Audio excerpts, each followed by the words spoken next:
Bom dia a todos. Só para avisar, como de praxe, do que a gente está fazendo aqui no evento,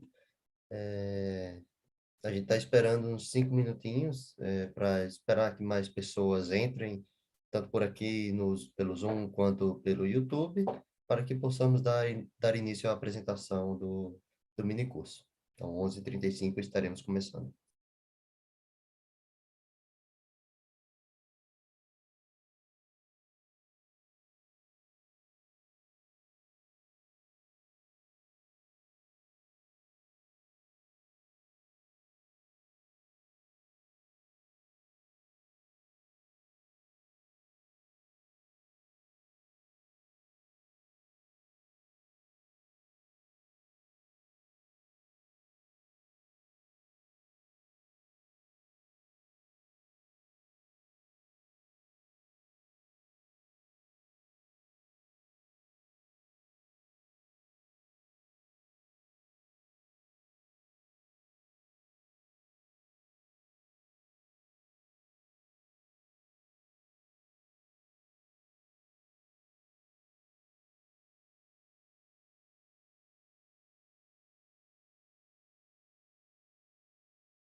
Gustavo, só me confirma, por favor, se está aparecendo a apresentação.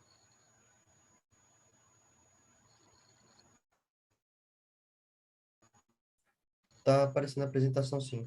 Você quer passar um slide? Quer mexer o cursor aí? Só para garantir? Ok. O cursor está aparecendo. Passa para o próximo slide. Tudo certo. Tá certo? Tudo certo. Pode voltar lá. Obrigado.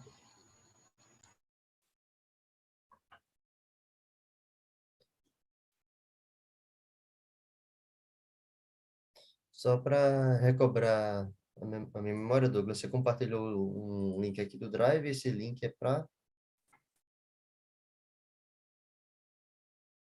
Você está mutado. Pode ser na metade da aula, eu até relembro, esqueci. Eu até relembro de mandar novamente, eu consegui abrir o chat aqui ao mesmo tempo também. Tá. Você pode pedir para eu mandar, eu estou com o link pronto aqui. Ok. Pode ser. Quando for para mandar, só pedir. Certo.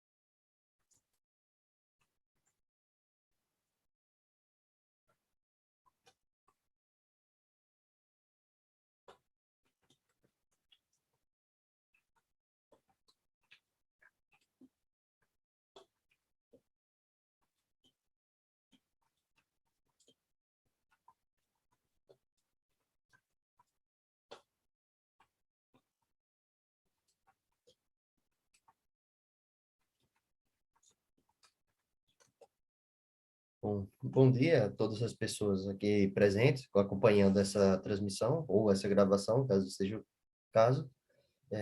Vamos dar continuidade ao minicurso de Programação em R para Bioinformática com o Douglas. Hoje ele vai ministrar toda a aula.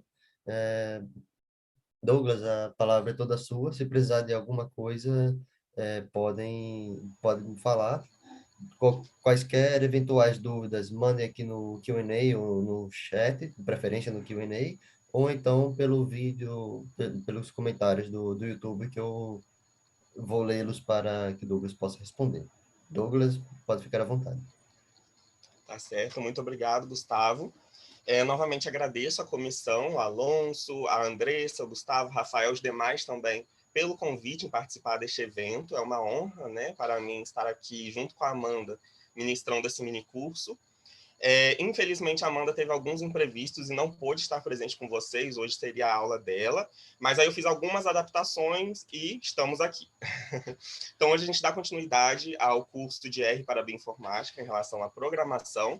E hoje a gente vai falar um pouco mais sobre como graficar um pacote que é muito utilizado, não só na bioinformática, mas também nas demais áreas, para fazer elegantes gráficos para a fins de publicação ou para dissertações, teses, projetos, enfim, e um pouquinho sobre pré-processamento, certo? Quaisquer dúvidas, como o Gustavo comentou, vocês podem mandar no chat. Eu tenho acesso aqui, consegui ao chat do Zoom, não estava conseguindo na última aula, mas agora estou com ele aberto aqui, porém no YouTube eu não estou conseguindo ver. Mas só mandarem que o Gustavo vê para mim. Então, hoje, falando um pouquinho sobre pré-processamento de dados biológicos, visualização dos dados e construção de gráficos, e construção de gráficos com pacotes de Gplot2, que é um dos pacotes mais utilizados, né, aí, no âmbito acadêmico, no âmbito científico, para a construção de gráficos em ambiente R. Em relação ao pré-processamento de dados, eu trouxe um pouco sobre ele, porque esse pré-processamento ele varia de projeto a projeto, de pergunta a pesquisa a pergunta de pesquisa, né? Ou seja, na minha dissertação, eu tive que fazer o pré-processamento de dados bem específico, em relação à transcriptômica para estudo em diferenciação de expressão gênica, né? Ou seja, expressão gênica diferencial entre duas ou mais condições. Porém, em exoma, metagenômica, nutrigenômica, epigenômica, outras áreas, a depender também das perguntas de pesquisa dentro de cada sub-área, também há diferentes tipos de pré-processamento. Então, vou dar umas pinceladas em relação a ele, porém, deixando claro que é específico, né, de cada projeto, de cada proposta, certo? E só para ressaltar, o pré-processamento é uma maneira de converter os dados brutos em uma forma mais desejada para que informações úteis podem ser derivadas deles, né? Que são inseridas no modelo de treinamento para decisões, diagnósticos e tratamentos médicos bem-sucedidos. Ou seja, você submeter os seus dados brutos a uma série de pré-processamentos em relação à matemática, ou seja, converter valores numéricos em outros valores, às vezes fazer uma poda, porque existem valores que não deveriam estar ali e esses valores podem ser excluídos, né, dependendo, então faria essa poda. Fazer uma espécie de normalização dos dados em virtude de diferentes profundidades de sequenciamento. Então, com diferentes profundidades de sequenciamento entre diferentes replicatas biológicas, por exemplo, um estudo de transcriptômica, que é mais um pouco da minha área, a gente tem que fazer essa normalização em virtude de ter diferentes graus, né? Digamos assim, diferentes graus de profundidade de sequenciamento. Então, o pré-processamento ele homogeneiza os dados de uma forma que converta, como diz aqui, né? Esses dados para uma forma desejada e assim extrair as informações que esses dados estão nos informando e fazer, consequentemente, as interpretações biológicas, certo? Bom, nesta aula a gente vai trabalhar em cima envolvendo, né? Vamos trabalhar o dataset Iris. O dataset Iris, quando a gente instala o R e posteriormente o RStudio, esse dataset já está presente no R, basta vocês atribuírem uma variável que recebe Iris, por exemplo, ou chamar print Iris para visualizar. Eu vou mostrar aqui algumas funções de visualização desse dataset que vocês podem estar utilizando. E esse dataset ele é composto de 5 variáveis, né? Centímetro, a largura da sépula em centímetro, tamanho da largura da pétala em centímetro, e 3 espécies de vegetais. Para quem não está familiarizado com sépula e pétala, que eu tinha visto na última aula que tem outras Douglas, pessoas. Douglas, desculpa estar interrompendo. Rafael, para você, confirma Falar, para mim se a fala do Douglas travou. Deu uma falhadinha agora. travou? Você pode repetir a parte Voltou? da pétala e da sépula? Voltou ao normal agora. Tá certo, vou repetir. Esse dataset Iris que nós vamos trabalhar hoje, ele é composto por 5 variáveis, né? Tamanho da sépula em centímetro, a largura da sépula em centímetro, da pétala, a largura da pétala em centímetro e 3 espécies de vegetais. Para quem não está familiarizado com a anatomia vegetal, por exemplo, fora da área de biologia, Aqui é um esquema bem geral de uma representação anatômica de uma flor. Pelo meu mouse é a sépala e aqui em cima é a pétala. De uma forma bem resumida, a sépala ela tem a função de proteger o botão floral. Né? Elas são folhas modificadas, geralmente verdes, que cumprem essa função, enquanto que a pétala ela é tanto os órgãos genitais da flor, né? O androceu, o gineceu, também tem a função de atrair polinizadores para que assim aquela flor possa ser fecundada, certo? Então, pétalas e sépalas.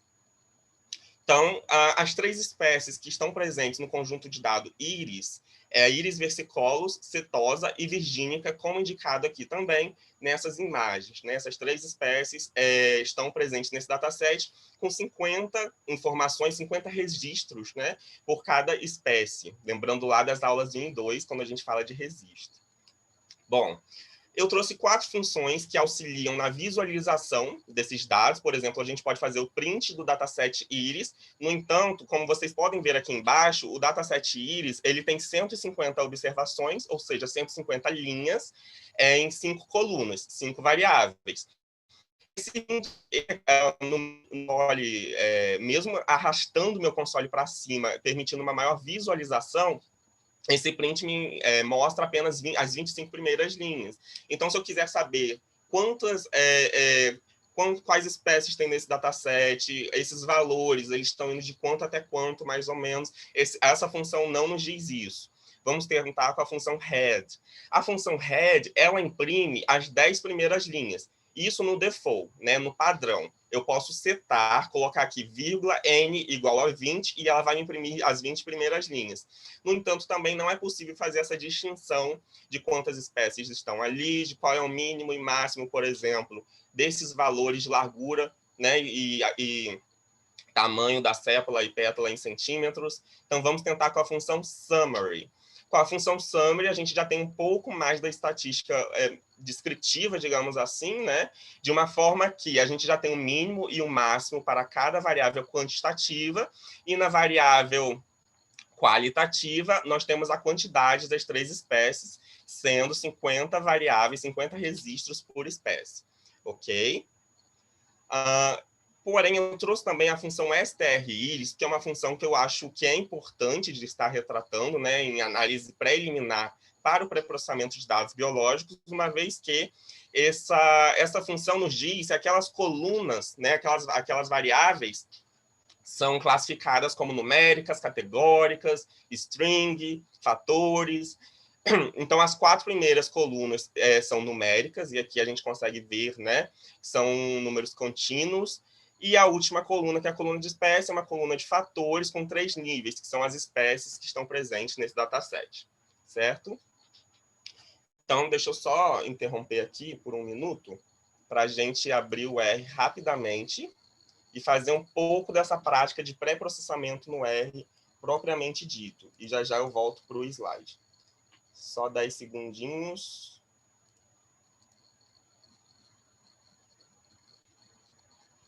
Acho que veio. Tá aparecendo. Só me confirme, por favor, Gustavo, se está aparecendo o R. Está aparecendo assim, Douglas. Perfeito. Obrigado, Alonso. Ressalto, né, que para esta aula é interessante que vocês tenham instalados os pacotes ggplot2 e ggplotbr. ggplot2 a gente vai abordar mais na frente, é um pacote para construção de gráficos propriamente dito, e o ggplotbr eu acho ele muito importante porque eu consigo manipular melhor o que se está sendo plotado naquela camada do ggplot2. A gente vai ver a definição de camada de ggplot2 mais na frente. E com o ggplotbr a gente tem uma maior manipulação dessas camadas. Eu, particularmente, uso muito no meu dia a dia o ggplotbr também. Mas vamos falar um pouco sobre o pré-processamento. Então, o conjunto de dados que a gente vai utilizar é o íris. Lembrando, né, que nesse caso aqui eu vou declarar dado íris como uma variável que vai receber essa informação desse dataset. Então, eu utilizo essa setinha, mas também pode-se utilizar o igual, porém não é recomendado, né, o uso de igual para atribuição de variáveis, e sim a setinha. Então, aqui nós temos o dataset dados íris, Só vamos visualizar aqui, tá um pouquinho lento, se veio tudo certinho, mas 150 observações e 5 variáveis. Está aqui o nosso dataset. Certo. O que a gente pode fazer? A gente pode começar a filtrar, né? Vamos supor que o nosso pré-processamento exija que a gente filtre apenas... Deixa eu fazer aqui um head. Dados íris. N igual a 3. Então, estou imprimindo as 3 primeiras linhas. Vamos supor que a gente queira filtrar apenas petal length até espécies, ou seja, abrangendo petal length, petal width e espécies. Eu posso utilizar a função subset para fazer esse tipo de filtragem ou fazer de uma forma manual sem função, que eu também vou mostrar a vocês. Utilizando a função subset, essa função recebe como parâmetros conjunto de dados propriamente dito e quais colunas desse conjunto de dados a gente quer realizar a filtragem. O Carlos Santana está perguntando se o arquivo foi compartilhado. Não, Carlos, esse arquivo não foi, em virtude desse código ser bem curtinho. Ele é bem curtinho, mas eu posso compartilhá-lo. Posso colocar no Discord depois, sem problema algum, tá certo? E esse é o único código da aula, na verdade. Que depois a gente tem códigos nos slides, mas eu vou falar um pouco mais nos slides em relação à parte mais intuitiva do ggplot 2, tá certo? Então, vamos fazer aqui essa filtragem. Se a gente pedir um head de petal to species n igual a 3, a gente vai ver que foram filtradas essas 3 colunas que a gente queria, né?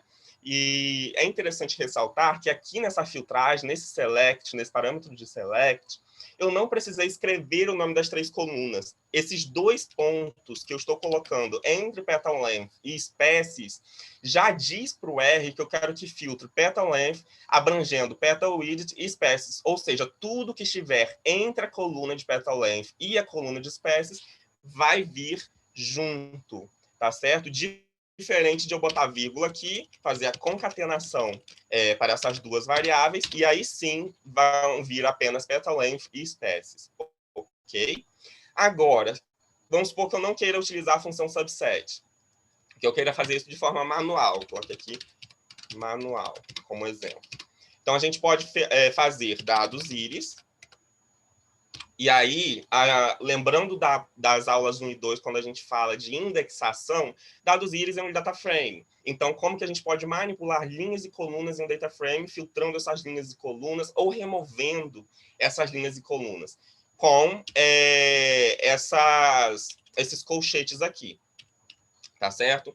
Lembrando que tudo que tem antes da vírgula se refere à linha, tudo que tem depois da vírgula se refere à coluna. Como nós estamos interessados em filtrar colunas, nós só vamos mexer aqui após a vírgula, certo? A gente não faz nenhum tipo de atribuição de valores, nada, não escreve nada antes da vírgula, porque tudo que a gente fizer depois da vírgula em relação às colunas, a gente quer que seja realizado para todas as linhas, tá certo? Então, vamos supor que eu sei que petal length, vamos ver aqui só para confirmar, petal length é a coluna 3 e species é a coluna 5. Então, quero filtrar essas 2 colunas. Eu posso colocar aqui, então, a concatenação para abranger mais de um valor e colocar coluna 3, vírgula, coluna 5. E aí, sim, vamos fazer aqui um head desse, um head manual n igual a 3, vieram apenas petal length e species, certo? Se eu substituir a vírgula por 2 pontos, ele vai fazer a mesma coisa que tinha feito anteriormente na função subset, pegar tudo que está entre petal length e species. Então, vamos ver. E aí, sim, também recuperou a informação de petal width. Ok? Está claro? Vamos supor que agora a gente quer fazer uma filtragem desse dataset original, na verdade. Não, peraí, não é no dataset original, eu coloquei aqui, deixa eu voltar aqui antes, pegando as 3 colunas. Tá. Então, a gente tem ali petal length, petal width e species, e agora a gente quer selecionar todas as 3 espécies, porém, excluindo as espécies setosa, né? Excluindo tudo que tiver em relação à cetose de registro, a gente não quer recuperar essa informação. A gente pode utilizar e fazer isso também utilizando o subset. Agora, o conjunto de dados é a nossa variável atribuída, que só tem aquelas 3 colunas, então a petal to species, que é a mesma variável que nós atribuímos aqui em cima. Deixa eu apagar aqui para ficar mais claro a visualização, certo? E species, na coluna de species, a gente quer que seja diferente de cetosa, tá certo? Então, a gente faz essa atribuição e a gente já vê de cara o seguinte: de 150 observações, agora nós temos 100. Lembrando que tem 50 observações por espécie. Será que, de fato, removeu cetosa? Então, o que a gente faz? Lembra da função str que nós vimos lá no início? Nós podemos fazer str com essa variável aqui e observar... peraí, filtrou. Calma aí. Ah, tá. Vai continuar dando 3. Também, em vez da ST, vamos fazer o seguinte. Então, table. Na função table também é uma função de quantificação, certo? Nós não falamos sobre ela ainda. Por exemplo, nós temos vários conjuntos de dados, várias colunas, né, naquele conjunto um determinado conjunto de dados, e a gente quer quantificar quantas vezes uma determinada variável qualitativa aparece. Então, nós colocamos table e o nome do data frame, esse cifrão para indicar qual coluna que esse data frame está, e faz o filtro por species. Agora a gente consegue ver, né, na coluna species, que na verdade tem 0 de cetosa, porém tem 50 observações de versicolo e 50 observações de virgínica. Ok? Tudo bem? Assim como eu posso fazer table para qualquer outra coluna, né? Porém, em colunas quantitativas, por exemplo, petal length, a função table já fica um pouco estranha, porque ela tenta quantificar quantas vezes o número 3 está aparecendo, ou seja, 3 centímetros aparece, quantas vezes 5,4 centímetros aparece. Então, para variáveis quantitativas, a função table não é tão recomendada assim. Em vez da função table, nós podemos utilizar a função summary, que aí nós temos um pouco mais da estatística mais descritiva em relação aos quartis para essa coluna. Ou seja, temos valores mínimo, primeiro quartil, a mediana, que é o segundo quartil, a média, o terceiro quartil, e o valor máximo. Só relembrando, embora a gente vá ver isso lá na frente, o primeiro quartil abrange que 25% dos valores de centímetro, né, em relação a essas espécies, estão abaixo de 4,3, 4,4, né, arredondando, e 75% estão acima desses centímetros, de 4 centímetros, e o terceiro quartil que 25% estão acima de 5 centímetros, ou seja, 25% dos valores em relação a centímetros para todas as espécies estão acima de 5 centímetros no dataset inteiro, e 75% estão abaixo de 5 centímetros, ok? Cuja mediana é 4. No caso aqui, arredondando, é 5. Tá certo? Então, aqui... agora eu quero apenas... Lembrando, né? Nessa linha 18, nós fizemos uma filtragem que a gente não queria que recuperasse cetosa. A gente queria tanto virgínica e versicolo, mas removendo a espécie cetosa do conjunto de dados. Então, fazendo de uma forma análoga, né, em quem trabalha com genética, biologia molecular e bioinformática, é como se a gente quisesse filtrar, remover, de repente, né, determinado gene. Então, vamos supor que esse fosse um conjunto de dataset, fosse um dataset relacionado à expressão gênica, e, de repente, eu tenho um gene lá chamado XIST, que eu não quero analisar, fazer essas análises com ele em virtude de algum porquê biológico, né? E aí eu precisaria remover esse gene. E aí eu posso remover esse gene dessa forma, tá certo? Assim como eu posso remover mais do que um gene, colocando, no caso aqui, o Czinho aqui fora, né? Colocando a concatenação, tá certo? Então, nós concatenaríamos, colocaríamos XIST, um outro gene, o FD1, e aí vai um outro gene, WRB, e assim por diante, tá certo? Então, vamos voltar como estava originalmente. Ok. Agora, vamos supor que a gente queira apenas no nosso dataset a espécie cetosa. Então, em vez de filtrarmos colocando esse sinal que a gente já viu na aula 2 ou na aula 1, né, que a exclamação igual se refere a ser diferente de cetosa, tudo que é diferente de cetosa é filtrado, para pegar o que é apenas cetosa, filtrar o que é apenas essa espécie, a gente coloca igual, tá certo? Então, aqui a gente faria esse tipo de filtragem. Agora, petal to species only cetosa, se a gente for lá e pedir o table, né?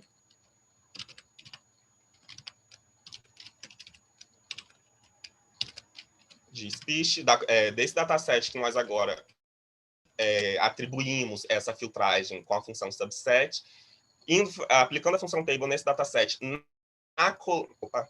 nesse dataset aqui, na coluna species, a gente tem que há 50 registros para cetosa, 0 para versicola e 0 para virgínica, ou seja, nós filtramos apenas tudo o que era cetosa, tá certo? Como eu já mostrei a vocês, mas aqui ilustrando novamente, o filtro com base em quartis, né? Então, summary, dados íris, a gente tem ali todas as informações em relação aos quartis, em mínimos e máximos, para cada variável quantitativa, e no caso da variável qualitativa, que é na coluna de espécies, a gente tem quantos registros nós temos por espécie, e vamos supor que a gente olhou aqui, né? Sepal length, o centímetro, né, em relação àquela sépala, e a gente quer filtrar tudo que esteja em 75% maior do que 5,1 centímetros, ou seja, a gente quer filtrar todos os valores de centímetros de todo o conjunto de dados que esteja maior do que 75% da representação total daqueles dados, né? Ou seja, a gente vai abranger os 75% e a gente vai remover 25% desse dataset. Então, a gente pode fazer essa filtragem atribuindo aqui, eu nomeei desse jeito, né, sepal length greater than, e um key, one key, mas vocês podem colocar qualquer nome aqui, fazendo o filtro por dados íris. Esse tipo de filtragem eu também não mostrei a vocês. Agora, em vez de utilizar a função subset, a gente vai fazer isso com indexação. Para fazer isso com indexação, eu coloco o nome do diaframe, abro aqui, vamos ver isso aqui, abro aqui e fecho os colchetes com a vírgula no meio, indicando que antes da vírgula se refere às linhas, depois da vírgula se refere às colunas, e como agora a gente quer filtrar todas as linhas, né, que estejam superiores a 5,1, ou seja, abranger 75% do conjunto de dados e remover 25% dele, ou seja, como que eu sei disso? Por causa da definição de primeiro quartil, que é o valor que nós estamos filtrando aqui embaixo, tá? Acho que isso está claro. Se não estiver claro, podem comentar aí no chat. Então, como que a gente faz esse tipo de filtragem? Dados íris, dentro da indexação, na coluna sepal length, em que todos os valores estejam acima de 5,1 para todas as colunas. Então, sepal length, agora ela tem, né, esse novo data frame que nós criamos. Se a gente for ver a dimensão desse data frame, ele tem as 5 colunas, porém agora tem 109 registros, né, 109 linhas. Tá certo? Alguma dúvida em relação a isso? Quando vocês falam, se tem dúvida ou não, eu vou beber só uma aguinha.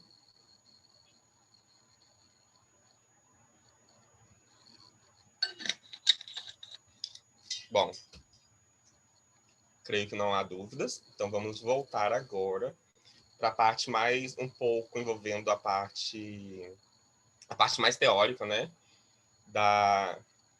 do mini curso. Deixa eu só aqui travar um pouquinho, vou compartilhar aqui.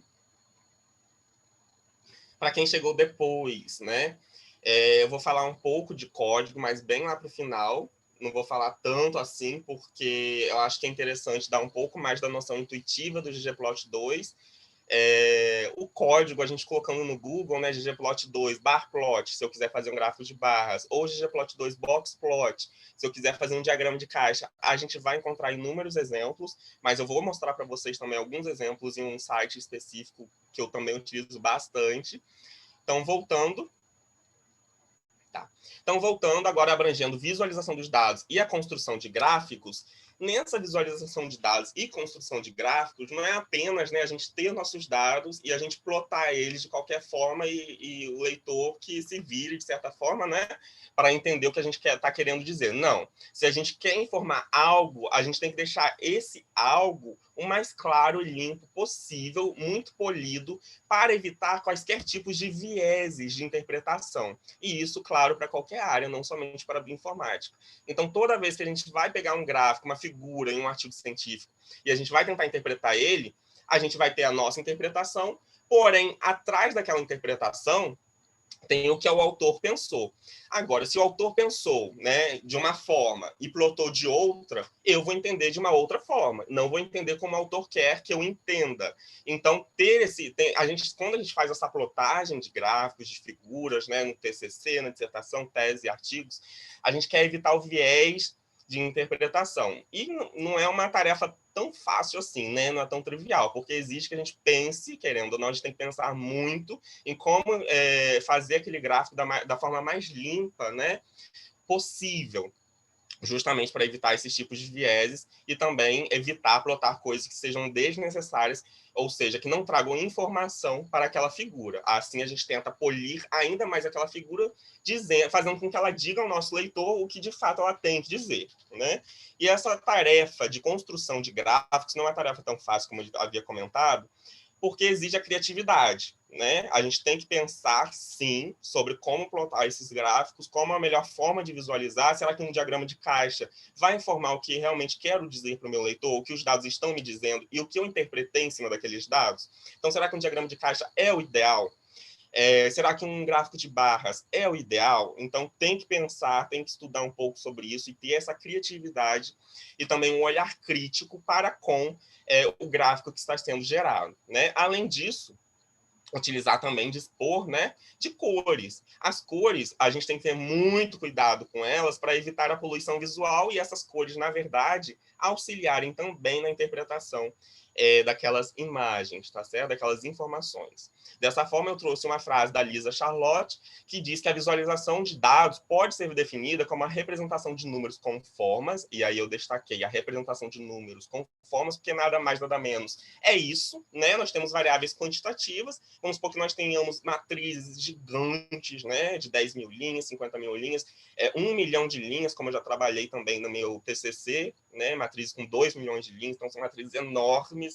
E aí, como que a gente vai resumir essas variáveis quantitativas em uma forma que seja amigável, né? Uma forma friendly? A gente pode representar esses números com formas, né? E não importa a aparência dessas formas. Por exemplo, em áreas, linhas, pontos, enfim. Elas precisam ter uma cor. Essa cor, como eu havia comentado, ela tem que ajudar o leitor na interpretação. Você não precisa colocar tudo muito colorido, porque isso pode causar uma poluição visual, e atrapalhar ainda mais a interpretação daquelas imagens, né? Às vezes, as cores apenas tornam as formas visíveis, às vezes elas próprias codificam dados ou categorias. Ou seja, às vezes vocês colocarem as cores já vai auxiliar ainda mais na interpretação daquela figura, pois elas vão codificar, elas vão dizer o que aqueles dados de fato estão informando, ou seja, auxiliando ainda mais na interpretação, tá certo? Então, eu trouxe aqui um exemplo de site The R-Graph Gallery, que é um site que eu utilizo muito, né? Muitos colegas e amigos que trabalham com bioinformática utilizam esse site, porque é um site que tem muitos exemplos de gráficos e praticamente todos os gráficos que eles trazem, é um site que eu altamente recomendo a vocês, né? Quase todos os exemplos de gráficos são com pacotes de ggplot 2, então por isso que é importante também a utilização desse pacote, porque ele também permite a construção de inúmeros tipos de gráficos, né? Então, aqui eu fiz um print de dentro do site. Ele fornece para nós alguns exemplos de gráficos relacionados à distribuição de dados, como violino, gráficos de densidade, histograma, diagrama de caixa, enfim, gráficos de correlação, como scatterplot, heatmap, né, o gráfico de calor, correlograma, gráficos de bolhas e assim por diante, e assim também como gráficos de ranqueamento, parte de um todo, evolução, mapa, fluxo. Então, esse site, vocês clicando em qualquer uma dessas bolinhas, vão abrir ainda mais opções, e aí vocês selecionam alguma opção do seu interesse, e aí sim vão abrir exemplos e o código propriamente dito para vocês copiarem, colarem no R de vocês e fazerem apenas as substituições ali das variáveis, que eu vou mostrar mais lá na frente. Tá certo? Eu trouxe algumas informações desse site, do R-Graph Gallery, que ele também traz um tópico relacionado ao que a gente não deve fazer, né? Ele, na verdade, não é bem isso, né?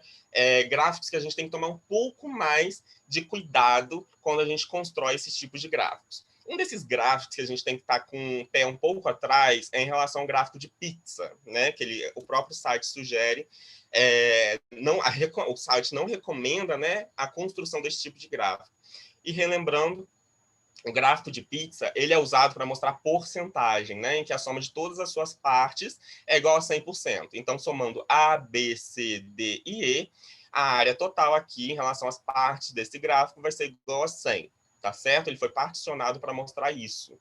No entanto, o problema é que seria difícil tentar ordenar este gráfico em ordem crescente, de forma que isso fique visualmente interpretável. Então, por exemplo, se eu vejo exatamente esse gráfico aqui em um artigo científico e eu quero saber qual variável quantitativa está sendo mais representada, eu fico em dúvida se é a E ou a D, até mesmo a C, né? O meu olhar ele não consegue distinguir muito bem o tamanho dessas três partes aqui. Então, a gente fica em dúvida, será que o gráfico de pizza, de fato, está informando o que ele quer informar?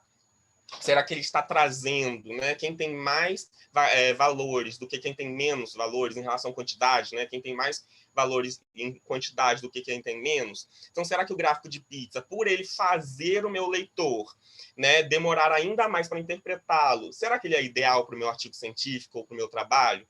Então, a gente tem que repensar nisso, né? Porque quando a gente constrói um gráfico em ambiente R, por exemplo, tanto para a bioinformática quanto para as demais áreas, a gente quer que aquele gráfico, quando o nosso leitor bata o olho nele, o leitor não tenha tanta dificuldade de entender a informação que ele quer passar. Se o leitor tem dificuldade de entender essa informação, o problema está em nós que construímos o gráfico, e não no leitor. Ou seja, nós temos que repensar qual é a melhor maneira de construir um novo gráfico para facilitar ainda mais a interpretação daqueles dados. Tá certo? Então, por exemplo, qual grupo tem o maior valor nesses três gráficos, né? Nós temos aqui os três exemplos de três gráficos de pizza, e eu não sei distinguir, não sei vocês, qual é o maior valor nesse primeiro gráfico, qual é o maior valor nesse segundo gráfico e qual é o maior valor nesse terceiro gráfico. Aqui no terceiro, por exemplo, eu sei que o E provavelmente não, mas eu fico em dúvida do A e do B. Então, eu não sei distinguir, o meu olho não é treinado, né, para fazer esse tipo de distinção. Agora, como que a gente pode contornar esse tipo de problema fazendo gráfico de barra, né? O gráfico de barra, ele é muito mais informativo em relação a esses exemplos aqui de gráficos de pizza. Tem algumas ocasiões que os gráficos de pizza eles podem ser utilizados, mas, por exemplo, aqui nessa ocasião ele não é recomendado, ele é altamente fornecedor de vieses de interpretação, né? Então, se a gente refazer com os mesmos dados esses gráficos de pizza como gráficos de barras, a gente já consegue perceber quem tem qual é a variável, né, que tem menor valor, qual é a variável que tem o maior valor para os três gráficos. Ou seja, facilita a interpretação do leitor, porque o leitor não tem que ficar se preocupando, né, em tentar distinguir quem tem mais e quem menos. Aqui ele já olha e já sabe de cara quem tem mais e quem tem menos, ele não precisa se preocupar com esse tipo de informação. E aí sim ele deixa a preocupação dele mais para a interpretação biológica propriamente dita, ok? Um outro exemplo, que a gente também tem que ter um pouco de cuidado, mas também que é um gráfico muito informativo, é em relação aos diagramas de caixa, os box plots. Relembrando a anatomia de um box plot, ele tem esse perfil, né? Para quem não está familiarizado com box plot, em que esses pontos, tanto aqui na parte esquerda quanto na parte direita, são os outliers, ou seja, pontos que estão muito discrepantes em relação à concentração dos demais pontos. E essa concentração dos demais pontos, ela está presente aqui nesta região, em que nós temos aqui o intervalo interquantil, temos a representação aqui nessa linha do valor que seria o Q1, que é o primeiro quartil, o Q2, que é o segundo quartil relacionado à mediana, e o terceiro quartil, que é relacionado a 75% dos valores. Novamente, em relação à interpretação, né? Vamos voltar do início. O primeiro quartil, ele representa que 25% dos valores estão abaixo dele e 75% estão acima. O segundo quartil divide os valores ao meio e o terceiro quartil representa que 75% dos valores estão abaixo dele e 25% estão acima dele. Essa é a interpretação de um box plot quando a gente vê um box plot em um artigo, por exemplo. Alguma dúvida? Podem falar no chat, eu estou de olho aqui. Então, aqui eu trouxe esse exemplo, né? de 4 box plots nesse conjunto de dados, com as variáveis A, B, C e D. E a gente olhando esses box plots, o que a gente pode concluir, né? A gente vê, olha, a mediana de A ela é inferior às demais medianas. No entanto, o valor de mediana de C ele é superior às demais medianas, indicando que se isso for um efeito de algum tratamento, por exemplo, a resposta a um tratamento, C, né, está tendo uma maior resposta, caso a resposta seja em relação a uma maior concentração de um determinado carboidrato, de um determinado componente, né, no geral. Então, C poderia estar sendo mais, respondendo mais ao tratamento do que as demais informações. Porém, né, como dito ali, porém, se a gente for plotar os valores propriamente ditos, ou seja, cada pontinho aqui são os valores que dão origem a esses box plots, a gente vê o seguinte, né? A está bem representado, B está bem representado, C não está sendo tão bem representado assim, indicando que a gente tem que ter muito cuidado na interpretação desse resultado aqui, assim como para D, né? Também é notável que B, a gente consegue ver duas concentrações de pontos, né, indicando que essa plotagem, esses dados estão em densidade bimodal, ou seja, com duas modas, ou seja, valores que mais estão aparecendo nesses dois pontos. E C é aquilo, né, ter mais cuidado na interpretação por conta de ter poucos pontos.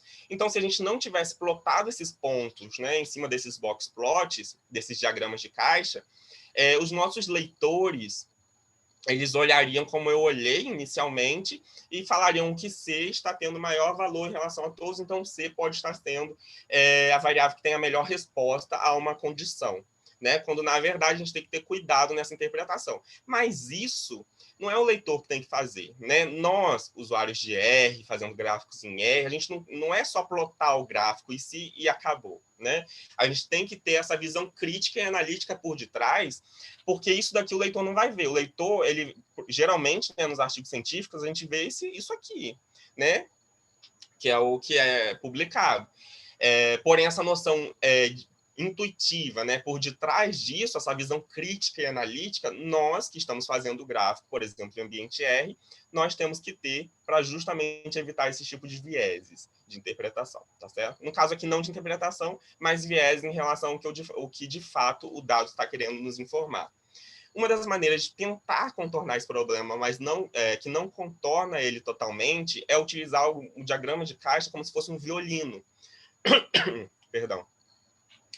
Que aqui está sendo ilustrado nessas 4 formas para os mesmos conjuntos de dados ilustrados anteriormente, em que o violino ele fica mais gordinho, digamos assim, quando tem uma maior concentração de dados. Então, por exemplo, lá no B, que a gente viu aqui, né, que tinha 2 concentrações de dados, no violino ele mostra 2 curvas sendo plotadas, né? Ou seja, esse gráfico ele nos informa isso. Há 2 concentrações de dados ali naquela região. Agora, C ainda assim é difícil de tentar interpretar ele, por quê? A gente sabe que ele tem poucos valores. Se a gente informa para o nosso leitor esse tipo de gráfico aqui, ele ainda assim, o nosso leitor ainda assim não consegue distinguir, né, quem tem mais valores do que quem tem menos valores. Então, uma forma de fazer isso é colocar na legenda, né? Ou seja, a variável A, ela tem 500 valores, B tem 1000, C tem 20, D tem 100. Ou seja, em C, a gente tem que ter um pouco mais, aí o nosso leitor já vai perceber que em C ele tem que ter um pouco mais de cuidado, porém, esse tipo de análise aqui, né, disposto dessa forma, em relação a essas variáveis, o revisor do artigo científico, por exemplo, pode martelar um pouquinho, né, pode encrencar um pouco com esse tipo de análise aqui que está sendo representado. Uma outra forma de contornar esse problema além de informar, né, uma parte do violino, ou seja, aqui na parte direita de cada variável, nesse primeiro gráfico aqui, está sendo plotado o violino, nesse primeiro aqui, e na parte esquerda, um pouco sobre a densidade de valores para aquele violino. Então, a gente já consegue perceber de cara que C tem poucos valores, né, em relação aos demais. Tá certo? Não apenas em relação ao gráfico de pizza e também ao diagrama de caixa, como também com as barras de erro, né? A gente também tem muitos vieses de interpretação em relação a esses tipos de gráficos. Ou seja, as plotagens de médias, por exemplo, né? Em que essas barras aqui representam essas médias, ou seja, aqui possivelmente é 5, sei lá, pegar 7, alguma coisa, aqui já tende a ser quase 8, aqui já é a média igual a 10, aqui já é a média igual a 14, vamos supor. E junto com essa média, vem essa linha aqui, né? Essas linhas plotadas aqui, essa letra I grande, né? Como se fosse isso. Esse I grande, ele pode ser 3 coisas diferentes. Ele pode ser o intervalo de confiança, o erro padrão e o desvio padrão. E dependendo de qual dessas 3 métricas a gente está plotando, isso pode fazer com que esses Is estejam maiores do que o normal quando comparados uns com os outros, né? Então, por exemplo, se é um intervalo de confiança, o intervalo de confiança está, vamos supor aqui, esteja desse tamanho, mas o desvio padrão estaria desse tamanho, se eu, como leitor de um artigo, eu sei que a maioria dos gráficos de bar plot tem um padrão, porque o desvio padrão é uma medida de dispersão que acompanha a medida de tendência central, que é a média, que está sendo plotada aqui como gráfico de barra, então, automaticamente, eu vou interpretar que isso aqui é o desvio padrão, certo? Mas é o intervalo de confiança. E se quem escreveu o artigo, o autor, não informar isso, né, na legenda da figura ou na metodologia, eu vou continuar entendendo que a variável C ela é muito heterogênea, né, porque o desvio padrão dela é enorme, já a variável B ela tende a ser mais homogênea em relação a esses valores, tá certo? Então, aqui a gente pode visualizar, interpretando como desvio padrão, que B seria mais homogêneo do que E, onde o E seria o mais heterogêneo, tá certo? E aí eu trouxe essa sugestão de leitura, né, de um artigo da PLOS Biology de 2015, que ele trata sobre isso, né, um artigo muito interessante, é bem curto, vocês vão ler, quem puder e quiser ler, tiver esse interesse, é muito rápido e é um artigo muito informativo em relação aos gráficos de barra e gráficos de linha, né, eles até falam tempo para um novo paradigma de representação de dados, né? Ou seja, tempo para um paradigma que a gente ache novas formas de representar esses dados. Então, eu destaquei aqui, no próprio resumo, né, desse artigo, 2 frases.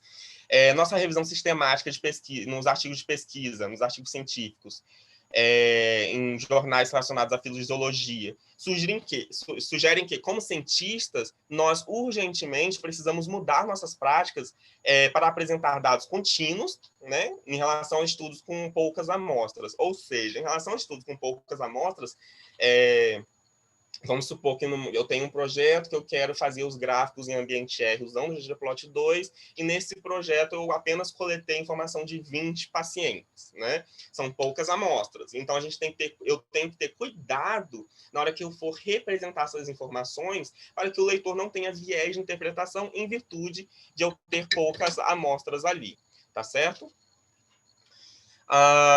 Aí, aqui mais um destaque, artigos raramente incluem, né, scatter plots, box plots, histogramas, que permitem que os leitores criticamente avaliem os dados contínuos. Muitos artigos que apresentam dados contínuos, eles fazem essa apresentação como gráficos de barra e gráficos de linha, e isso é problemático. Por quê? Porque eles devem divergir, né, em distribuições de dados que podem levar vários tipos de distribuições que podem dar o mesmo gráfico de barra ou o mesmo gráfico de linha. E ainda assim, com poucas amostras, é difícil, né, da gente saber que tipo de distribuição aquele dado está seguindo, e não é foco dessa aula, mas ainda assim é difícil fazer as análises estatísticas posteriormente, né? Então, aqui, isso que eu comentei. Essa figura eu extraí desse artigo, né, uma figura adaptada, em que o mesmo gráfico de barras com um erro pode representar cenários muito diferentes, né? Ou seja, cenários que estão ocultos para o leitor. Então, o gráfico A é o que a gente estaria representando ao nosso leitor no nosso artigo científico. No entanto, o que tem por detrás daquele gráfico, ou seja, como os dados estão distribuídos, o leitor não consegue visualizar aqui. O que ele visualiza, se esse gráfico for de média, ele sabe a média dos dois grupos e sabe também o desvio padrão dos dois grupos, se essa linha aqui em cima for relacionada ao desvio padrão, certo? Porém, o que está por detrás é os mesmos valores para gerar, na verdade, os mesmos valores não, valores que gerariam esses mesmos gráficos aqui, essas mesmas duas barras, idênticos, né, essas duas barras, estão representados de B a E, ou seja, valores simétricos, valores com outlier, ou seja, um ponto que está muito discrepante em relação à concentração dos demais, valores que apresentam distribuições bimodais e valores com a quantidade, né, entre os dois grupos não adequada, né, ou seja, não adequada, mas desigual, tá certo? Ou seja, se a gente for plotar essa figura, esses dados aqui, vai dar esse gráfico de barra. Se a gente for plotar esses dados aqui, vai dar esse gráfico de barra. O mesmo para esses dois. Então, quando a gente pensa, né, essa visão crítica, analítica que eu venho falando na construção de um gráfico em ambiente R, por exemplo, não é só pegar o código, colar o código no R, mudar as variáveis, pronto, está aí meu gráfico. Não, a gente tem que explorar, namorar, de certa forma, os nossos dados para entender como eles estão distribuídos e aí sim achar uma melhor forma de representá-los ao nosso leitor para evitar quaisquer tipos de vieses de interpretação. Tá certo? Então, aqui agora eu trago alguns exemplos de gráficos feitos no R, né? Também lá no R Graph Gallery, naquele site que eu informei a vocês, em que estão relacionados às distribuições. Então, aqui eu trouxe esse exemplo, né, de 4 variáveis, com a concentração dessas variáveis sendo plotadas em gráficos de densidade. Então, a gente tem aqui 4 picos, né, em diferentes cores, e a gente fica de olho, ok, tá dando para entender como que essas variáveis estão distribuídas, onde elas estão mais concentradas. Porém, se a gente aumenta o número de variáveis, a gente já fica confuso. O nosso leitor, ele vai olhar esse gráfico e ele vai ter um pouco mais de dificuldade na interpretação dele, por vários motivos, né? Um primeiro motivo é que as cores que foram escolhidas, elas estão muito próximas. Por exemplo, essa variável almost no chance com highly unlikely um roxo para um lilás que estão muito parecidos, e aí confunde um pouco mais os nossos leitores. Além disso, a sobreposição de cores vai induzir que uma cor esteja mais forte, quando na verdade ela não deveria. Então, representar os gráficos, como eu disse no início, né, da aula, não é uma tarefa trivial. Exige que a gente seja criativo e exige que a gente pense muito na melhor forma de fazer esse tipo de representação. Então, um exemplo de como poderíamos fazer essa plotagem é um diagrama de caixa, né? No caso aqui também sendo plotados os pontos em cinza, né, para cada diagrama de caixa, que deram origem àquele diagrama. Então, aqui a gente já consegue perceber que a almost certainty tem uma probabilidade maior, né, em porcentagem, do que a almost no chance, certo? E fica mais fácil de fazer esses tipos de análises e de conclusões. Um outro exemplo também aqui, como violino, como também mostrei a vocês anteriormente, ou até mesmo como densidade, porém cada linha, né, tendo a sua densidade plotada. Em vez de juntar todas essas densidades para um único X, um único Y, aqui foram criados vários eixos Y, um eixo Y para cada gráfico de densidade, com o mesmo eixo X. Então, facilitou ainda mais a interpretação desse tipo de dado para o nosso leitor. Um outro exemplo, que é um exemplo que eu não utilizo muito, é utilizar facetas, né, traduzindo de uma forma bem literal. Porque no R é na função facet, né, com auxílio dessa função, que é fazer uma plotagem de densidade por gráfico, né? Eu, particularmente, não gosto muito, não acho que é muito informativo para o leitor, mas há estudos que fazem esse tipo de análise e graficagem e plot, né? Para os leitores. Algumas outras dicas, né? Antes de entrarmos em alguns exemplos de códigos do ggplot2, em relação a como também nós podemos dispor da melhor forma essas informações para os nossos leitores. Então, a alternativa a cores de gradiente para melhor representar os dados, no sentido de que, se eu quero graficar um dado, né, e eu estou utilizando um gradiente ali, cor em escala de gradiente, será que isso é a melhor forma de ser representado? né? O gradiente ele é bom para ilustrar padrões, mas com o gradiente a gente não consegue ter um valor quantitativo do que está sendo representado ali, né? Ou seja, é difícil decifrar os valores reais e fazer diferenças entre esses valores. E aí, como solução, a gente pode aplicar o gráfico de barra. Então, aqui tem um exemplo de um cenário não ideal, né? Então, temos aqui grupo A, grupo B, em que quanto mais escuro, né, mais rico, né, essas pessoas, enfim. Então, nós temos aqui A vem ficando escuro e B também vem ficando escuro, mas a gente não consegue distinguir quantitativamente quais valores estão divergindo entre A e B aqui nessa representação. Já se a gente refizer esses mesmos dados, né, com outro gráfico, por exemplo, o gráfico de barra, a gente já consegue fazer essa distinção, tá certo? Eu acho que aqui, na verdade, era um W, tá sendo errado, como se fosse saúde, né? Foi escrito errado ali. Bom, outro exemplo, né, gráficos que têm mais de 7 cores, a gente tem que reconsiderar a plotagem dele. Então, aqui nós temos 2 grupos, por exemplo, antes de um pré-processamento e depois de um pré-processamento, a gente vê que a barra como um todo, ela reduziu, e as variáveis dentro dessa barra, ou seja, grupo A, grupo B, grupo C, os subgrupos, né, dentro dessas duas barras, dentro desses 2 grupos, eles também foram ou aumentados ou reduzidos. E aí o leitor precisaria ficar, ó, esse rosinha aqui, em vermelho, ele aumentou. Já esse laranja, ele diminuiu. Então o leitor teria que ficar fazendo esse tipo de interpretação minuciosa, perdendo tempo em uma coisa que ele não deveria. Então, uma forma de representar melhor seria fazer esse tipo de gráfico de barra aqui, né? Nesse eixo. São plotadas as variáveis, e antes do pré-processamento, depois de um determinado pré-processamento, como que ficou a quantidade dessas variáveis no gráfico, tá certo? Visualmente ilustrado. Uma outra coisa também, né, é utilizar as mesmas cores para as mesmas variáveis. Então, aqui nós temos 2 exemplos de gráfico, um de linha e um de pizza, e que no de linha, aqui, UK e China estão sendo plotados em vermelho e azul, respectivamente, e a gente deveria manter esse mesmo padrão de cores nos demais gráficos, o que não é visto aqui, né? O vermelho foi para laranja e o azul, ok, continuou sendo o azul, mas até aqui, ó, no gráfico de pizza, não está sendo representado como azul.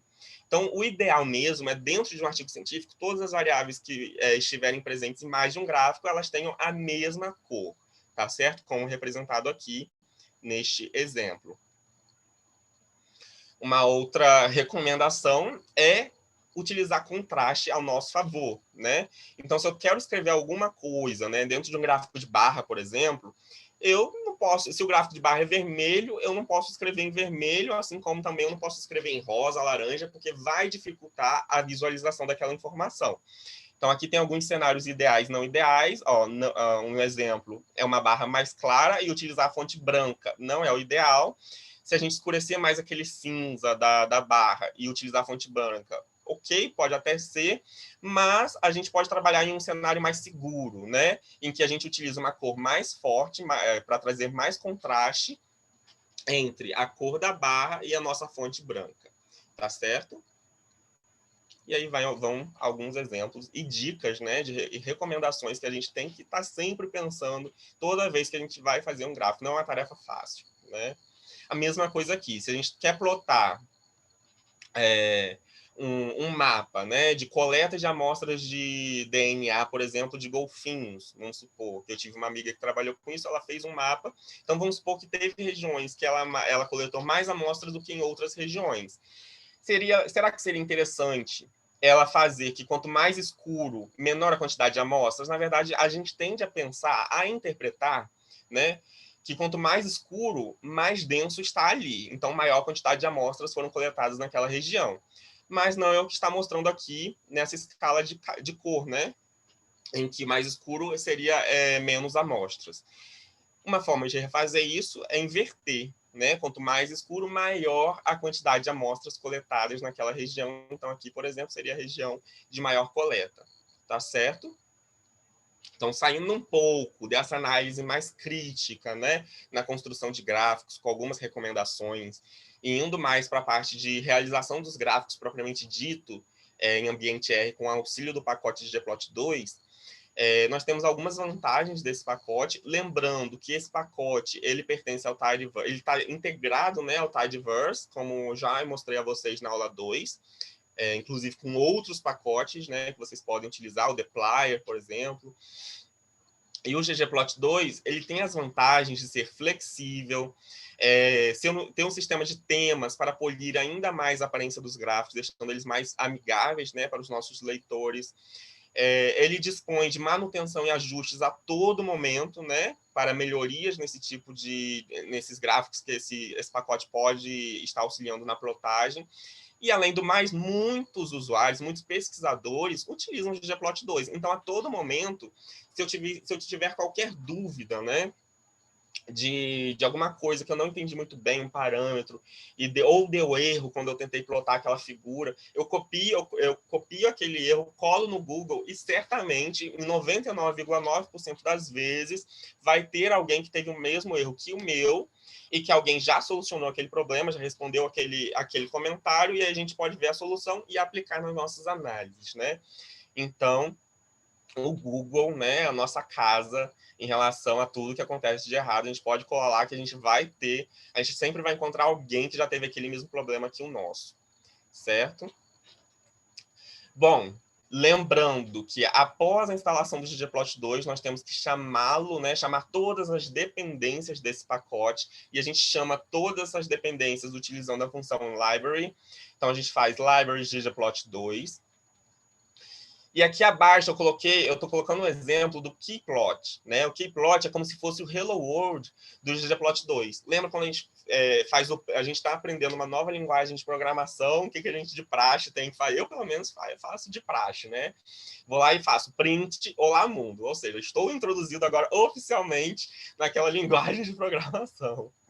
Então, o keyplot é como se fosse esse olá mundo do ggplot2. Com o keyplot, a gente pode fazer diferentes tipos de plots. Eu trouxe aqui 4 exemplos, em que, no primeiro exemplo, ele faz um gráfico de um scatter plot, né, entre duas variáveis quantitativas. Então, em relação a tanto a largura quanto o tamanho da sépula. Como que eu sei isso? Porque aqui no comando, eu forneço para ele, né, dentro de keyplot, da função keyplot, qual é o dataset que eu estou mexendo. No caso, está aqui, data recebe o dataset. E qual é o meu x e qual é o meu y. Então, meu x é igual a sepal length, meu y é igual a sepal width, e o dado que eu estou utilizando é dados íris. Por que agora aqui eu estou utilizando o igual e antes eu não podia? Porque antes a gente utilizava a setinha para declarar variáveis. Como a gente está mexendo dentro de parâmetros, né, de uma função, o igual é mais recomendado. Tá certo? E justamente não utilizar igual na declaração de variáveis evita esse viés também de confundimento com uma função, ok?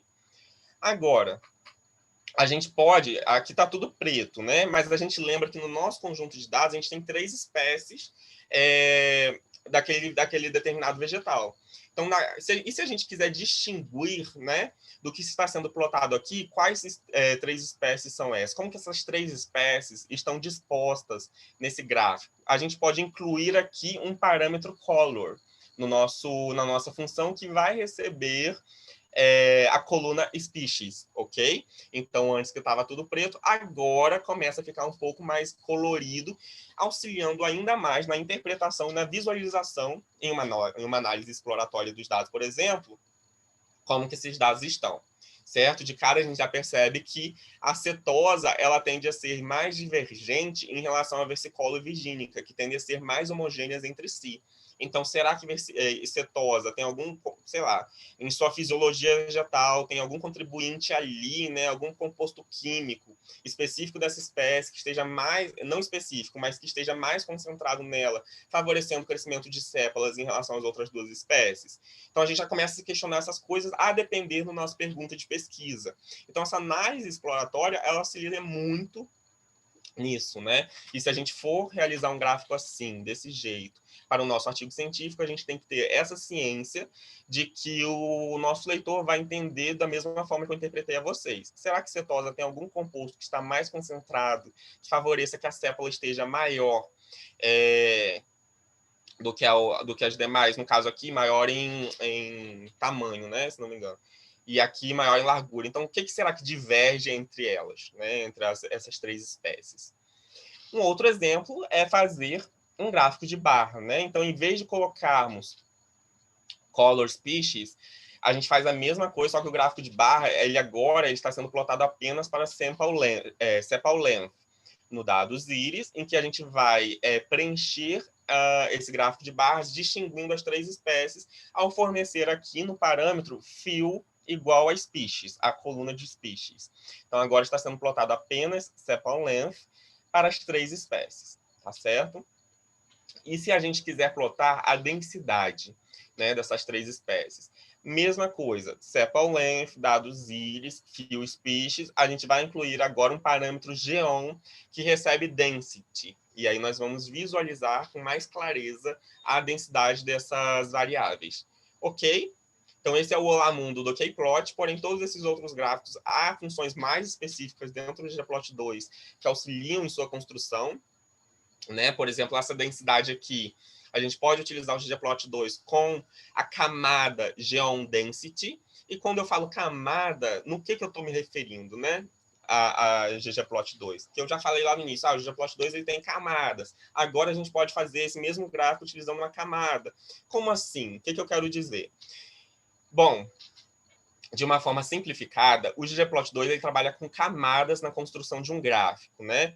Então, ele tem a camada relacionada ao tema do gráfico em si, que controla e modifica a aparência de tudo que diz respeito ao dado utilizado, ou seja, como que está o título, está maior, está menor, qual cor está aquele título, que fonte está aquele título, a cor de fundo do gráfico, as legendas do gráfico, ou seja, a camada de tema está preocupada com isso. O que a gente faz ao construir um gráfico é colocar a camada de tema e começar a sobrepor camadas para a união dessas camadas formar o gráfico que a gente quer ilustrar ao nosso leitor, tá certo?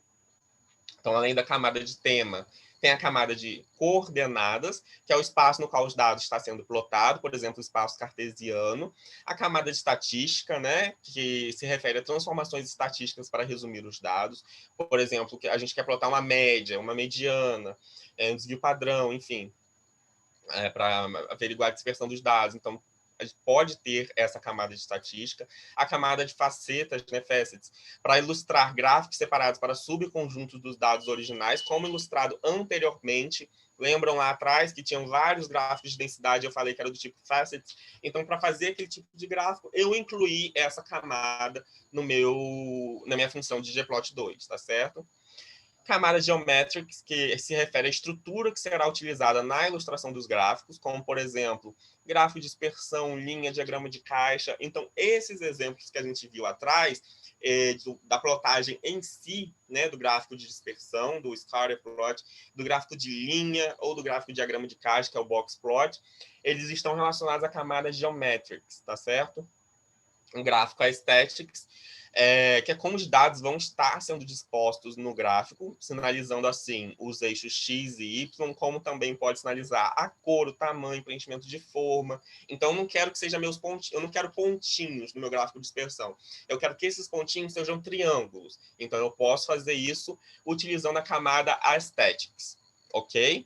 E o Data, que é a última camada, na verdade, é a última camada que é relacionada ao conjunto de dados que está sendo ilustrado, né? Onde a gente vai estar mapeando todas as nossas variáveis de interesse. Como que a gente vê como que essas camadas trabalham em conjunto? Então, aqui eu chamei o meu ggplot2, fiz utilizei a função library para chamar as dependências desse pacote. E agora, utilizando a função ggplot, eu estou aqui constituindo duas camadas. A camada de data, que vai receber os meus dados íris, e a camada de aesthetic. Então, lembrando aqui, eu estou trabalhando em cima dessas duas camadas, né? Aesthetics e data. Então, recebo data e aesthetics, que aqui está recebendo quem é o X e quem é o Y, né? E aí, se eu der o Ctrl Enter, se eu executar esse código, ele vai me plotar isso. Ou seja, exatamente nada, mentira. Ele vai me plotar quem que é meu X, quem que é meu Y. Então, eu incluí aqui as primeiras duas camadas para a construção do meu gráfico. Lembrando que o ggplot2 trabalha com camadas. Para eu ilustrar o meu gráfico propriamente dito, eu faço a sobreposição dessas camadas de uma forma que, no final, eu consiga ilustrar o meu leitor como que o gráfico está. E entender isso, né, das camadas, para o ggplot2 é muito importante. Porque depois a gente pode somar mais outras camadas ainda e deixar o gráfico mais elegante, fazer gráficos mais complexos, né? Então, essa flexibilidade que o ggplot2 fornece é muito interessante. Então, aqui a gente adicionou uma camada. Como que a gente adiciona mais uma camada? A gente coloca um mais aqui e chama a função relacionada àquela camada. No caso aqui, a função geonPoint. Lembrando aqui atrás, geonPoint está relacionada à função, à camada de geometrics. Então, a gente está adicionando geometrics que vai plotar pontos, né? Então, geonPoint, geometrics, da camada geometrics, pontos, porque vai ser o tipo de visualização que eu quero que aquela camada tenha. Se eu quero densidade, geon, underline, density. Se eu quero boxplot, geon, underline, boxplot, ou até mesmo, se não me engano agora, ggboxplot também poderia fazer. Enfim, geonline, se eu quero um gráfico de linhas, então a gente adicionou uma nova camada. Tá claro isso das camadas? Só coloque no chat, por favor, porque se não tiver claro, eu repito. Enquanto isso, vou tomar um gole de água.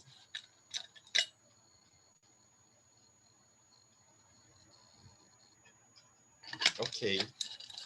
Está claro. Então, a construção de um gráfico com ggplot2 é com essa sobreposição de camadas. Quando eu chamei geonPoint e não forneci nada, né, em seu parâmetro, o que eu estou informando para ele? Olha, coloque essa camada, mas recupere o que eu coloquei na camada anterior em relação ao static. Então, eu quero que os pontos sejam interseccionados, sejam dispersos, na verdade, em sepalLength, em X, e em sepalWidth, em Y, tá certo? Então, quando é trivial eu colocar geonPoint sem nada, porque ele vai utilizar essa informação da camada anterior, ok? Agora, eu quero separar por cores. Dentro de Aesthetics, eu coloco lá vírgula, parâmetro color, que recebe species. Então, agora sim, além de serem uns pontos, eu consigo diferenciar, né, as minhas espécies em relação à cor, à coloração, né, dessas espécies. Bom, já mexi um pouco mais. Eu tirei a color, né, do meu Aesthetics, coloquei Aesthetics também em geonPoint. Vamos entender o que eu fiz. Chamei color para dentro do Aesthetics da camada de geonPoint e solicitei, né, ao R que alterasse o formato desses pontos de acordo com espécies. Então, agora, cada espécie vai ter um formato. Setosa é um círculo, versicola é um triângulo, virgínica é um quadrado. E também aqui inserir um parâmetro que está relacionado ao tamanho desses pontos. Então, eu posso colocar 4, eu posso... está muito grande, né? Os pontos, os triângulos, os quadrados estão muito grandes. Posso colocar 2, 3, 3,5. Posso ir brincando, entre aspas, né? Com isso no meu R. Eu faço isso o tempo todo. Agora, adicionando, o que a gente também fez? Eu quero alterar as cores, né? Antes, o R plotou para mim essas cores aqui. Um rosinha, um azul e um verde. Eu quero mudar a cor, né? Vamos supor que eu já fiz outros gráficos com essas variáveis setosa, versicolor e virgínica, que estavam em outras cores, eu quero manter aquele mesmo padrão de cor em todo o meu artigo para as mesmas variáveis. Então, eu posso adicionar uma camada, né? Adiciono uma camada, que no caso aqui, em relação à mudança manual da escala de cor. E é uma função. Quando adiciono essa camada, ela recebe como um dos parâmetros velhos, que são os valores, que vai receber a concatenação aqui de vermelho, preto e rosa. Então, agora, eu consegui alterar as cores das minhas espécies dentro do gráfico. Perfeito. E não apenas isso, eu também alterei a sua forma geométrica de representação e o seu tamanho, certo? Tá claro? Agora a coisa ficou um pouco mais complicada, né? Mas não tão complicada assim. Vamos por partes para entender o que está acontecendo. O que a gente fez aqui? Aqui o código é o mesmo do anterior, né? Ih, travou. Voltou. O dados é o íris, estou pegando ali em X sepal length, Y sepal width, a camada de pontos, né, com a cor de espécies, o tamanho, a mudança de forma geométrica em relação à espécie, tamanho 4, mudei as cores, mas eu estou atribuindo, né, esse gráfico para um objeto, que eu chamei de objeto 1, obj1. Por que eu fiz isso? Porque eu, particularmente, eu não mexo apenas com o ggplot2. Eu sugiro também mexerem com o ggpubr, que é um pacote que auxilia em alterações dos parâmetros de gráficos que são construídos com auxílio do ggplot2, né? Então, uma das funções que mexe com esses parâmetros de ggplot2 é o ggpar, né? ggparameter. E o que o ggpar recebe? Ele recebe o nosso objeto 1, que é o gráfico propriamente dito, e aí ele dispõe de inúmeros parâmetros que a gente pode estar alterando em relação ao design, né, do gráfico. E a gente consegue alterar esse design de uma forma mais friendly para os nossos leitores e também para deixar aquilo mais uniforme em relação às demais figuras do artigo científico. Então, eu pude alterar a fonte de X, né, para tamanho 12, cor preta, fonte de Y, tamanho 12, cor preta, os valores de X e Y para 12, preto. Coloquei aqui também a legenda, né, o título do eixo Y, largura de sépala, o título do eixo X, tamanho da sépala, e o título da legenda, species. No caso aqui, em português, né, eu coloquei ali espécies. Tá certo? Então, comecei a traduzir a minha figura e também mexer no tamanho de fonte, quero fonte preta, enfim. Dá para colocar também Arial, outros tipos de fonte, é só especificar ali dentro desses parâmetros fonte, ok? Mas, uma vez que eu fiz isso e alterei minha figura, como que eu salvo, né, essa figura? Ah, tá, antes de salvar, eu tinha esquecido dessa etapa. Um exemplo, né, de alteração, se eu colocar aqui Fontix Lab, que antes estava 12, um exemplo de visualização, né, prática de como isso ocorre. Se eu colocar para 20, olha só como altera. Então, o ggpar, ele facilita muito, mas muito a vida em mexer nos parâmetros daquele gráfico. Por quê? Vamos supor, aqui no ggplot, eu mesmo já trabalhei com isso, que aqui eu fui juntando camada. Sabe quando você vê um gráfico em um artigo científico que tem linhas, pontos e colunas?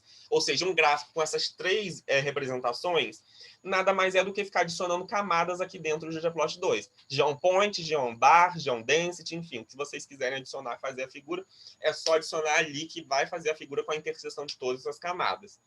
Mas fica difícil para nós, né, alterar os parâmetros, porque a gente teria que alterar parâmetros dependendo do parâmetro, alterar em todas as camadas, e aí fica mais difícil depois se a gente quiser alterar para outros valores, o orientador não gostou, e aí pede para voltar, colocar outro valor. Então a gente teria que fazer muitas alterações no código propriamente dito. E o ggpar, ele surge, né, para também solucionar esse tipo de problema, onde, em vez de alterar em várias linhas aqui em cima no ggplot, a gente altera apenas uma linha ali embaixo no ggpar, tá certo? Como nós podemos salvar? Aqui é o print do meu R, né? Aqui é o mesmo código que eu mostrei a vocês, eu executei esse código. Aqui dentro desse quadrante, onde o gráfico é plotado, nós podemos clicar ali em exportar e salvar como imagem, ou salvar como PDF, enfim, a gente consegue exportar. E quando a gente clica salvar como imagem, a gente pode alterar a largura, o tamanho, né, daquela figura. No entanto, se não me engano, não dispõe de alteração de resolução. Vamos supor que a gente queira uma melhor resolução ainda, né? High definition. A gente quer que aquela figura no nosso artigo esteja, nossa, perfeita, sem nenhuma despixelização, esteja muito boa. Então, como que a gente pode fazer isso, né? Uma alternativa é utilizar as funções, por exemplo, JPEG, PNG, SVG ou até mesmo PDF. Eu mesmo utilizo muito PNG. Então, esse é um argumento. Essa função, ela recebe alguns argumentos, né, como, por exemplo, altura da figura, largura, resolução. Então, dentro de PNG, a gente pode falar lá, olha, eu quero a altura que seja 500, a largura eu quero 600, a resolução eu quero 400. Então, a gente vai brincando, né, em aspas, brincando com essas variáveis até que a figura fique da forma que a gente está imaginando ela. Então, primeiro, a gente abre, né, a função. Segundo, a gente roda, em aspas, né, a gente executa o código relacionado ao plot. E terceiro, a gente usa a função dev-off para fechar o plot que a gente abriu lá no início. Tá, então vamos ver na prática como seria isso. ggpar agora está sendo atribuído em uma outra variável, que está recebendo o nome de objeto 2, obj2. Então, como que a gente poderia salvar um PNG desse obj2? A gente utiliza a função PNG, que vai receber, entre aspas, o nosso diretório, onde eu quero salvar a imagem. Por fim, o nome que eu estou dando à imagem, que no caso é exemplo.png, e aí eu começo a mexer nos parâmetros, resolução, altura, largura, começo a mexer nos parâmetros aqui, e na resolução até atingir a resolução, tamanho e largura ideais para a minha figura. Uma vez que eu abri a figura, né, rodei essa função aqui, essa linha, eu rodo o objeto 2, ou seja, estou criando o plot, tá certo? Estamos ali em cima criando o plot.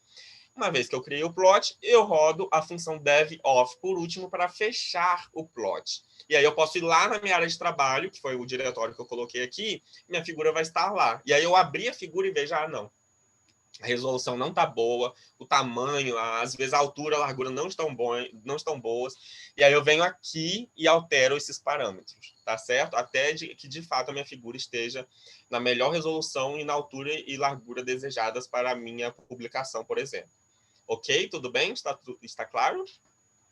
Bom, novamente, eu não trouxe muitos códigos para vocês, porque no próprio rGraph Gallery, esse site que eu comentei com vocês, eles trazem toda essa diversidade de opções que aí sim, explorando cada uma delas, a aula já está chegando ao fim, eu ia até abrir para vocês, mas já está no final. Abrindo cada um desses, vocês vão encontrar outros exemplos, e abrindo esses outros exemplos, vocês encontram, né, nesse site o código. É copiar esse código, colar no R de vocês e aí alterar esses parâmetros aqui dentro. Né, colocar o dado de vocês, aqui é íris, vocês vão colocar o dado de vocês, o X de vocês, o Y de vocês, ou seja, alterar os parâmetros para os dados que vocês estão utilizando no projeto de vocês, tá certo? Mas a noção intuitiva, né, a parte teórica do ggplot2, que eu acho que é interessante ressaltar, é isso, né, que ele trabalha com camadas e nós podemos adicionar camadas e brincar, né, de certa forma, com essa flexibilidade que o ggplot2 proporciona para nós, certo? Então, o que eu tinha para mostrar a vocês era isso. Eu vou ficando por aqui. Quaisquer dúvidas podem perguntar. Aqui no chat não teve mais nenhuma, no YouTube eu não sei. Deixo aqui meu e-mail para contato, né, para eventuais dúvidas, algum problema que vocês tiveram e queiram discutir, podem mandar e-mail, a gente, de repente, marca uma reunião, um Google Meeting. No mais, é isso. Agradeço a atenção. Mostro o código novamente, só para fixar que para usar esses pacotes, antes precisamos usar o install package. Exatamente. Aqui eu não coloquei, mas como a Andressa ressaltou, é muito importante, aqui eu não coloquei. Mas é muito importante que para utilizar ggplot2, ggpubr, acho que lá no início, eu botei aqui, não coloquei, né? Enfim. Antes de utilizar qualquer pacote que não vem no R, por exemplo, o ggplot2 não vem no R, né? Nós temos que usar a função install packages, install.packages, e chamar, né, de um repositório público, por exemplo, o CRAN, aquele pacote. E aí o R vai fazer um download desse pacote de todas as suas dependências, e depois a gente utiliza a função library para chamar essas dependências, e aí sim utilizarmos as funções que aquele pacote dispõe para nós. Né? A Amanda chegou até a mostrar na última aula, se alguém tiver alguma dúvida. Deixa eu só colocar aqui no chat. Ih, travou para mim. Mas é isso. Vocês têm alguma dúvida? Meu chat travou. É possível inserir título no gráfico? Sim. Aqui dentro, né, no ggpar, deixa eu voltar lá na frente. Aqui no ggpar, vocês podem incluir, eu não coloquei, mas vocês podem dar vírgula e abrir aqui um espaço, né, um parênteses ali, para vocês escreverem title igual, ou seja, title recebe e coloca entre aspas o título que vocês querem dar ao gráfico, tá certo? É possível. Esse GGPAR, eu coloquei só esses parâmetros aqui, mas se vocês forem ver, ele tem muitos outros. Deixa eu mostrar, deixa eu ver se eu consigo mostrar, porque meu computador travou um pouquinho, eu tô com medo de travar de vez. É possível, né, vocês incluírem muitos outros parâmetros dentro de GGPAR, tá certo?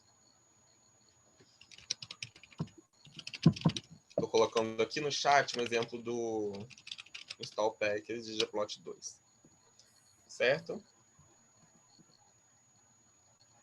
Bom, então, eu acho que era isso, né, Douglas? Agora, não tem nenhuma pergunta aqui, tirando essas no QA. Então, eu gostaria de agradecer a você pela participação, pela ótima aula, foi uma aula muito interessante. Agradecer a todos também pela participação, né?